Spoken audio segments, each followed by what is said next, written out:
right, ladies and gentlemen, welcome back to another episode on the Bodybuilding News Network, specifically another episode of Bodybuilding Today, episode 120, I believe it is. I'm your host, Sanch, as always, and let's go ahead and dig into the KO Squad Egypt Pro, specifically the men's 212 complete lineup. Now we have a pretty in-depth lineup here for the KO Squad Egypt Pro or whatever the heck they want to call it. The KO Squad just doesn't seem right, doesn't sound right, but that's what they call it. The 2021 IFBB Pro League KO Squad Men's KO Squad Pro. It just sounds so, I don't know. It just seems kind of weird. But anywho, let's go ahead and start off with the first competitor. As we just talked about in the men's open video, all the Iranian competitors have been scratched for work visa issues or athlete visas. So they will not be able to compete. So this Babek Akbarnia from Iran, he will not be able to compete here. So let's go ahead and start off with number 2, Steve Bentham. And Steve Bentham, hot off of an Olympia finish. I think he was like 11th. So he did pretty good for every 212 or some of the best 212 competitors in the world at the Olympia. Expect to see him in that top 3, in my opinion. I wouldn't say this is the deepest lineup of a 212 show, but definitely not a slouch. And there's also some big names in this show, so look forward to that. But I definitely have Steve Bentham in that top 3. Next up, Ahmed ElSandani or Ahmed ElSandani. Another competitor that we've seen quite a bit. One of my favorites to actually win the show, and I'll come out with a prediction video later today. He placed well at the Olympia. He was the Texas Pro winner. He also came up second place, I think, a couple times at the Tampa and maybe even the Chicago. He came up second. So he had a really good breakout year, in my opinion, this year. He wasn't as sharp as I wanted to see him at the Olympia compared to his Texas showing, but I definitely can see him.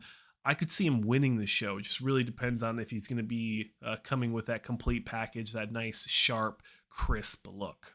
Another competitor that could really surprise us, I'm not too sure. He won I believe it was the Portugal Pro, and that is, he goes by Yaki on Instagram, but Vladimir Ikovlik. Ugh, that's a tough one. Anyways, Yaki is competing at this show as well. He won a pro show last year. I think it was the Portugal or the Spain Pro, one of those. And I think he placed either 16th or outside the top 16 at this show. Wasn't his best showing. I thought he could have brought a lot sharper, crisper package, especially from the front. The hamstrings looked just a little bit watery. Just a small film of water pretty much everywhere else. So not really sure where we're going to see him in this lineup. I think he probably is going to land in that top 4. He's kind of had that breakout season last year, won a pro show. He's going to the Olympia, coming back from the Olympia now. I'd expect to see him in the top 4. Next competitor is Hamza. Is it Jawad? Is the J and H? Or is it Jawad? Qatar. It's probably Jawad. I think it's like the Latin countries have the H as the J. So Hamza Jawad from Qatar. Now, not sure if we're going to see this guy in the top 6. I think he's lacking in the triceps especially, and then just kind of I'd like to see a little bit more in the chest. I'd like to see a little bit more width in the lats, but overall a pretty good structure. The legs could come up a little bit. Overall, an interesting physique nonetheless, but hopefully we get to see him compete here. Maybe top 10. I think he could do a top 10 finish. Would be good for Hamza. Another competitor on the list. We haven't seen him in a while. I believe this photo is from 2012. Is Mesem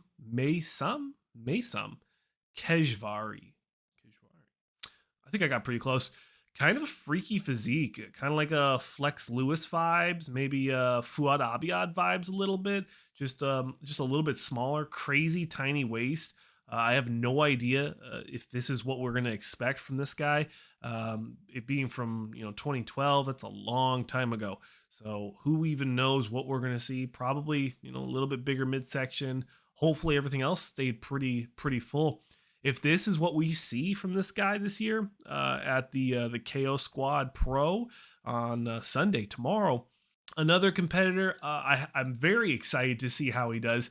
The last time we saw us was Samir Trody. Trudy, I never get his name right, but I like him. I see him on Instagram a lot. Pretty cool 212 guy. We saw I wasn't really excited when I saw him at the Indy Pro this year. I thought he looked really soft and really off. I'm be honest with you guys. I saw a video, some footage from him on his Instagram. He looked really soft in the hamstrings. I'm not sure, what we're gonna see from him. I really just comes down to like you have these guys that build names, build reputations online, and that's awesome. I love it. And then when they get on stage, it just kind of like it leaves that taste in your mouth and not as desired as maybe a better finish. So I like the guy, love his physique. It's just like he needs to come in sharper. He needs to really just work on the legs to build him up a little bit more and just bring that better conditioning. The upper body is phenomenal, but the legs need to match, and he needs to come in a lot sharper than he did in Indy. So if he gets in that top six, I think it'd be a good place for him, especially if he doesn't bring his best package, especially if he doesn't bring that sharpness that we want to see. So Samir Trudy, hopefully we get to see an improved package from Indy, but time will tell. Now we have a guy out of, I think it was Saudi Arabia, Abdullah AlSaif. Now the last time we saw him was at the I think this was the 2019 Chicago Pro, looking at the backdrop in Classic. So he's moving up into Open, or in 212, sorry, moving from Classic to 212. A good move. And he's had a few years to put on that size and that mass. I'd like to see a nice, crisp look. I always love seeing the Classic guys move in to the 212. So hopefully we get to see an improved package from him from his Chicago showing just a few years ago. And really make a good splash. If he brings the size to bring up those shoulders, the chest, and then just a little bit more increased size in the adductors, shoot, even the abductors, and just really bring up the legs. I'd say the chest especially, and then I'd like to see a little bit more width on the lats. I think he could do some damage here. Next up on the list, we saw him in Romania, I believe another 2019-2020 showing from Chris Pistolis from Greece. Big guy, really big guy. Great upper body. I'd like to see a little bit more mass in the lower body. I think he placed outside the top 10 at this showing. So if history is an indicator, we might see him outside this top 6, top 8. But there's also a lot of competitors on this list that I wasn't able to find. So we'll get to that. And those guys could really be dark horses in this show. But, overall, good physique, great arms, great chest. I'd like to see more, a little bit more width in the lats. But you always wonder if it's just the way they're holding it. They always like try to really drive those elbows up. But maybe if they brought them down and tucked them like, who used to do that? I don't know. Early 2000s guy used to always really keep the biceps lower and not as high. Maybe I'm thinking Hassan does that. He kind of leaves them down, really works on the width. So maybe just one of those little posing tricks could really turn that physique around and give a good placing here for Chris. But hard to tell.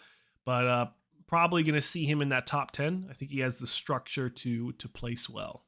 So again, if you haven't watched my open preview of the complete lineup, I talked about all these Egyptian competitors and their really, really long names, and how it could be beneficial for the media and for journalists like myself in our space if they standardized the naming conventions. You have someone like a Steve Bentham, it doesn't say Steve Bentham of Germany, of Jeremy the father or something like that. these Egyptian names, they're going all out for them, and it's fine. Like that there's something tradition there. They're proud of their heritage. Cool beans. Got nothing wrong with that. But if you're gonna put a name with 5 or 6 names in their scorecard and it's not matching other platforms, it's impossible to find these guys' names. It's impossible to find their social medias. It's impossible to find their competitive photo history, either NPC News Online or Flex Online. There needs to be some standardization. So I think this is just kind of a one-time thing. I've never seen this before where they made these names so absurd, but it is what it is. It is their names, but I'd like to see a little bit more concise format to the names so that we can actually find them. So obviously wasn't able to find any of the Egyptian guys. So moving on, the next competitor we have on the list from Lebanon was Hamza Jawad.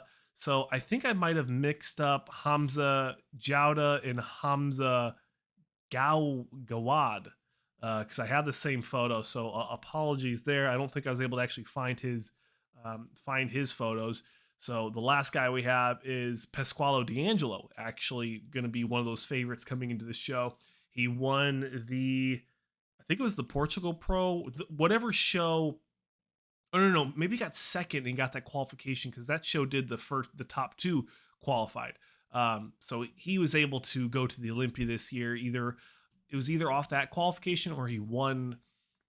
I don't think he won the Spain. He might have won the Spain. Who knows? I'm drawing a blank here, but expect to see him in that top 6. I think I don't want to say he got a gift, but I was very surprised when he placed so well. He really was conditioned and really, really sharp. And I think that's what the judges were looking for in that specific show compared to maybe a more traditional, bigger 212 physique. He has a very classic look to his physique. And especially for a man, he looks like he's up there in age, maybe in his 40s. So, kudos to him. I think he would be very happy with a top 4 finish here. But again, there's a huge asterisk on my predictions and my coverage of these shows because of all these Egyptian names. So I do apologize. Hopefully we can get some clarification. If you guys know any of these competitors personally, comment their Instagrams or send it to me on Instagram. Comment it on YouTube or send it to me on Instagram. And I'll make some rebuttal videos as always. Thanks, guys, for watching another episode on the Bodybuilding News Network. As always, I am your host, and I'll see you guys in the next one.